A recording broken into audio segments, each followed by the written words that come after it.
All right, so Jamaica lost to Curacao, and a lot of persons, I don't think we start to point fingers and blame players. And if the entire team perform bad, the entire team perform like that, the coach has to take some level of responsibility. But me now go exempt the players them from the responsibilities as well.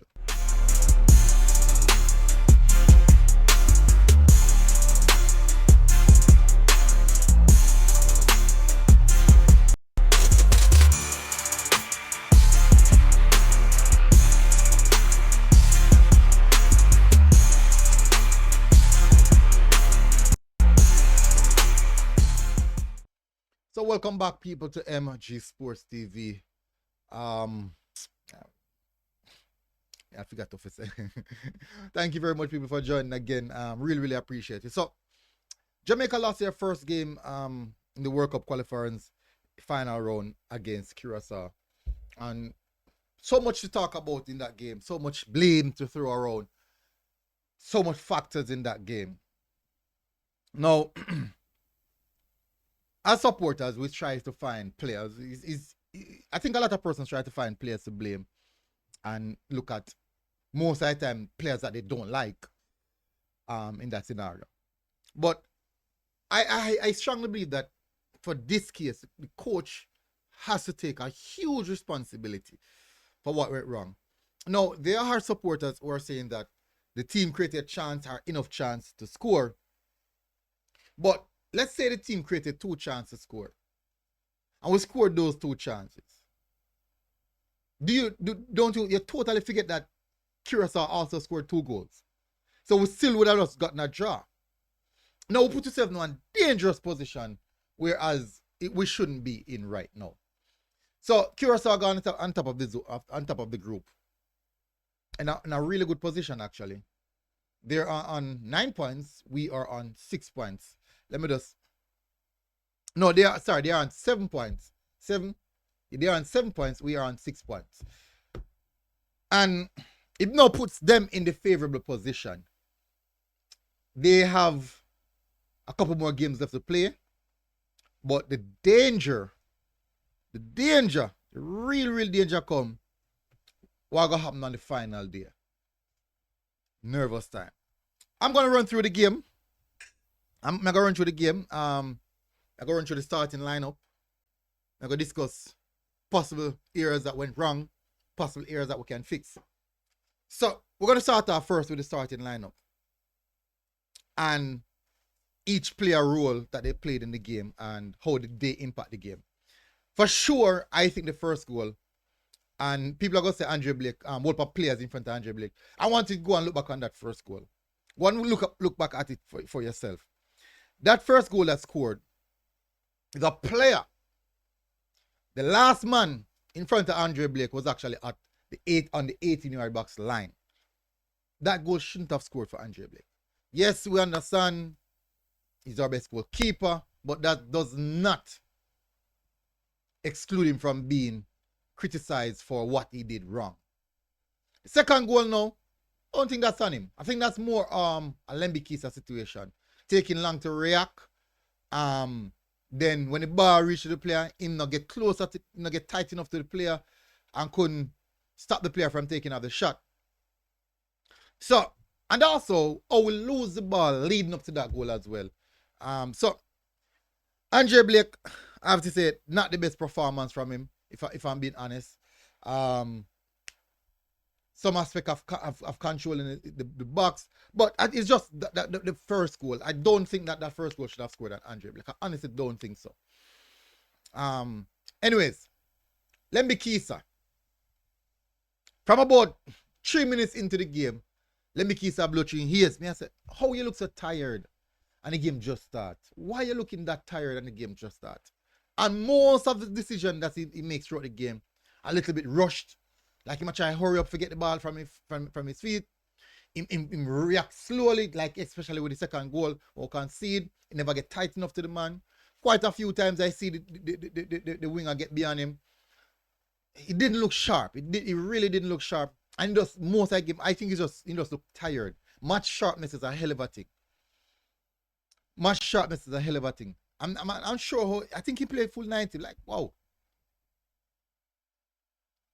Richard King. I thought Richard King had a good game. He was heavily involved in the attack. Also in the defensive third. I see a lot of people blame Richard King for second goal. And I'm like, what? Crazy. Ball come across the box. He got a touch. The ball get past him. The attacker who's in the middle of the pitch get a touch on the ball. And the ball go beyond Lemmy Kisa. Lemmy Kisa react faster to cover the line. And the player just cut cross and score the goal. Inside the 18 box. You have to get tighter. I not say foul him, but get tighter to him. Get tighter to him. You can't give him time and space to even get off a shot. You have to get tighter. That has nothing to do with Richard King. I thought Richard King was really good, especially in the attacking third. He was one of the players who really wanted to win that game. It looked like he wanted to win that game. He was heavily involved defensively and at the attacking third. Ethan Pinnock, no. Not a good game from Ethan Pinnock. I'm being honest. Hey, you can't cost me from now till next year. That was not a good game. Look at how we lost the ball leading up to the second goal. Man, up the ball and foot in. Linger, then just kick out the ball. Look at how we conceded the second goal. When the ball came across the 18-yard box, would you believe when the ball came across 18-yard box, Ethan Pinnock stand up. He stand up and watch a player come across. He stand up. And at that same time, Amari Bell who wanna play left back, actually they're closer to the goal than Ethan Pinnock. Ethan Pinnock start walk in the second goal. Go and watch it for yourself. Look at Ethan Pinnock. People are going to say he couldn't recover. If Ethan Pinnock couldn't recover, that means Amari Bell should not go behind him dead. That means that Amari Bell also couldn't recover as well. And Amari Bell went there. Look at where Amari Bell ended up. When the play started, coming out from the wide area, Ethan Pinnock stopped. Once the ball go across the goal, Ethan Pinnock stopped and started to walk. I could not believe what I saw. You know what? I'm going to see for myself. Because I'm going to say, I know I'm going to say a foolishness me a chat. So let me show you for myself. I know you got people say, boy, MG, this, that, rated. I could not believe what I saw, people. So may I bring it up. I do apologize because I never did plan for it, but I just plan for just discuss the game generally and stuff. So I never intended to do this. But I'm going to show you moment by moment what happened in that game. So may I send across the video now for what me up. Boy, may I tell the people. Really disappointed. I thought Amari Bell had a good game. I don't believe none of the players didn't necessarily get beyond him.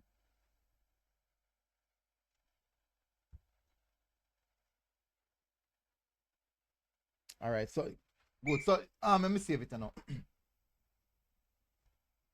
right, so this is it now, people. This I bring up the clip here now.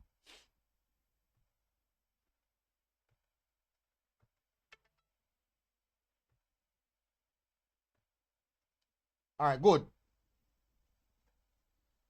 So now see what I talk about now. See there? Attacker with the ball. As you can see, my driving forward. Good. He must cross the ball now. If you can look on the screen, you see Lemmy Kisa in the right back position. Richard King is where the next striker is at.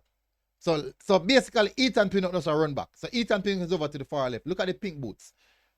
Send just a run back. Good. Look at Ethan Pinnock position now. King is still with the forward, right? Ball come cross.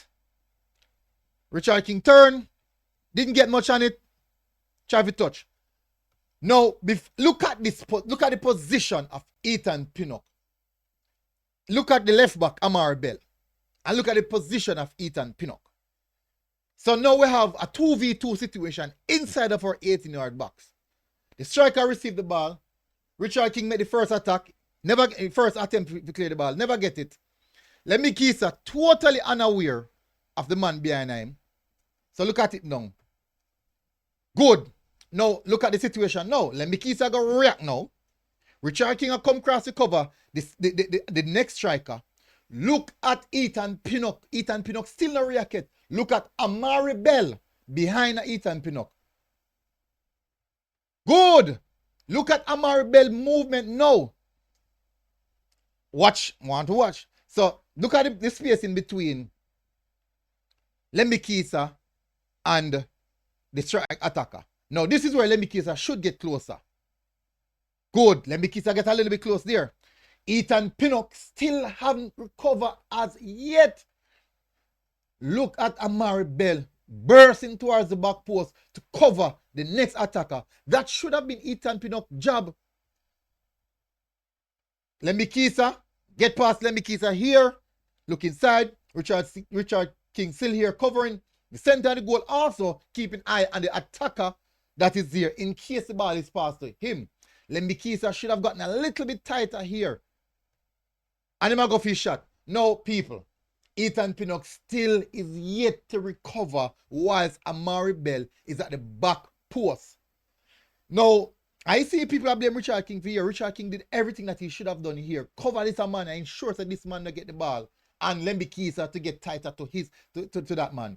But Amari Bell did really, really well here in covering to the back post. In the event, it shot to come off and this man ball fall at the feet of this man on the back post. Ethan Pinnock or centre back at still turn up a ball watch right there. What not tell me say people? People not tell me say. Ethan Pinnock should have done significantly better in that position. And remember how they attack the start. He was the one who played the ball out that door. No, I'm not here just to beat Ethan Pinnock, you know. Tough goal that for Blake save. Very, very hard for Blake save. But the first one, Blake could have saved it. So let's go now to the next aspect of the game now. So I thought Amari Bell had a fairly decent game. Midfield. Oh my word. What? How is it that we're going to start a central midfielder who's a right back and sometimes play centre back? A right back and sometimes play centre back. A right back and sometimes play centre back. John Russell is normally the player who kind of float and go forward. Slash number 10, number 8, box to box roll. Yeah, I'm always kind of crash the box a little bit. So I'm always not in those areas. But yet we have Ian Frey. Listen, Ian Frey is not a bad player. But it doesn't matter how good a player be. If you play that player out of position, you will not get the best from him. You will not get the best from him. I don't know what the coach was thinking about when he made that decision. And I said in my preview, if Isaac is not playing, if Isaac Aiden is not playing, it has to be angling in the middle of the park. Look when angling came on. Look at how the team structurally regain the structure. Regain the structure of the team. Look how we regain the structure of the team when angling came back. When came in the team. Because it's not about how good you are as a player. You could be really, really good at right back. But if you're going in midfield where that you're not comfortable playing, your natural tendency are going to show up, which is your defensive ability in the right back position. If you put up, just as I said in my preview, round pegs, round squares, round pegs are round pegs are whatever the case may be. It no match. It's just a match. It just don't match. It don't make no sense. None at all. It don't make no sense. Ian Frey is not a bad player. Lembikisa tired from about 10 minutes into the game. Put Ian Frey in a natural position at right back. Starting a midfield like that, I go cramp the team. No, I'm not saying that we didn't get an opportunity to score. We did get an opportunity to score. We got one big opportunity before halftime, and that was the... No, actually, we didn't. We didn't get a big opportunity before. I think the only time we get any chance was from set pieces, like a corners or such. We should think we should have done better there. But the other opportunity came in the second half. No, we get one big opportunity in the first half. John Russell. A pass from Amari Bell. Amari Bell drive through what me thinking should have kicked that at goal. But boy. Anyways. The midfield combination was horrible. Bob Reed ended up start play deeper than Russell and Ian Frey, because they would have recognized that Ian Frey was struggling in receiving the ball from the centre back and progressing it to the middle. That's not his best suit. His best suit was actually being there to do the defensive work. But really and truly, he's not a central midfielder. So we had no one showing for the ball. So the centre back them have to go over the top, over the top. So we had no control of the game. And when you don't have control of the game, you don't expect to play well. We could blame the wingers them, can't get no support. They won't be able to do anything. Because I thought that both Tyrese Campbell and Cephas did fairly well. A few selfish moments from Tyrese Campbell, but I expect that from our wingers. I expect a bit of selfishness from our attackers because they want to win the game. They are trying to win the game. Not saying that this should always be the case, but I expect, I understand with that, where that is concerned. But if the midfield is not doing well, the team cannot function properly. And you don't have to have the best midfielders in our world. You want to have efficient players playing in their position just to be as effective as possible to make the game easier on the other rest of players them. But when your midfield just now do the simple basics, what do you think is going to happen? What do you think is going to happen? And I'm saying again, I'm not blaming the player. We end up trying to have Bob Reader come so deep because you need to know your midfield if you have more touches. So Bob Reader come deep. Bob Reader received the ball after a centre back and Bob Reader played the ball to goalkeeper. You can't have that. You can't have that. Bob Reader's best position is actually out wide, you know. So we end up the entire dynamics of the midfield don't make sense. We have a winger who can play, yes, he can play midfield, but more in the attacking zone. A winger and that slash attacking midfielder playing CDM, a right back, centre back playing CDM. More predominantly right back who probably can play centre back. And I really play centre back, playing central defensive midfielder.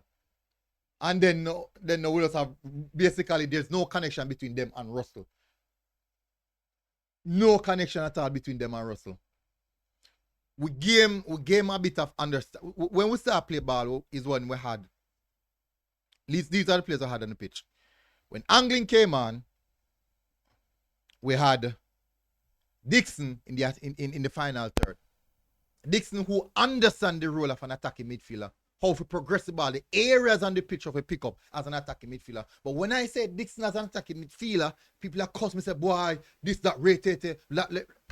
Look at the positions them where Dixon pick up. Look at where I receive the ball. Look at the tight spaces, the close touches that I have in those spaces. If you play off the ball and find the intricate passes. People, no see them, brother. I want to keep on talk about because our favoritism or bias. I want to keep on, but yet still just not seeing it. I say me I use favoritism, me I use bias, but because of own favoritism and own bias, I fail to see what is in front of our eyes. I just know how to see it. Look at when Dixon came onto the pitch. Look at the areas that when pick up. Look at the movements we have.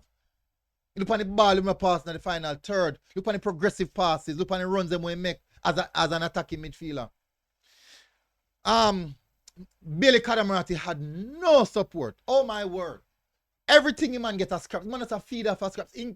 I cannot remember one ball playing on channel give to Billy Cadamarati. I cannot remember one. Anyways, you know what, people, I'm not going to make this no longer. But it was a poor performance. And I thought it stemmed from the midfield. The midfield. What kind of midfield that Coach McLaren start? What kind of midfield is that? Anyways, big up on yourself, people. When you can disagree, no problem at all. I have no issue with you guys disagreeing. When you can pin them, blame players, totally, no. I thought it's just the structure of the team why we lost that result. It's not me overhyping the team. It's not me being blind to what the opponents can do. Look at the second half. Look at when we had players who can play the position. Look how we start dominating the game. Look what we start look significantly better. What if we had started the game like that? What if we start the game like that? How would you think the scoreline would go? Anyways, big up on yourself, people. Smash the like button, hit the subscribe button. I'll see you guys again. Until next time. MG Sports TV. Oh, God bless. Boom. Outside.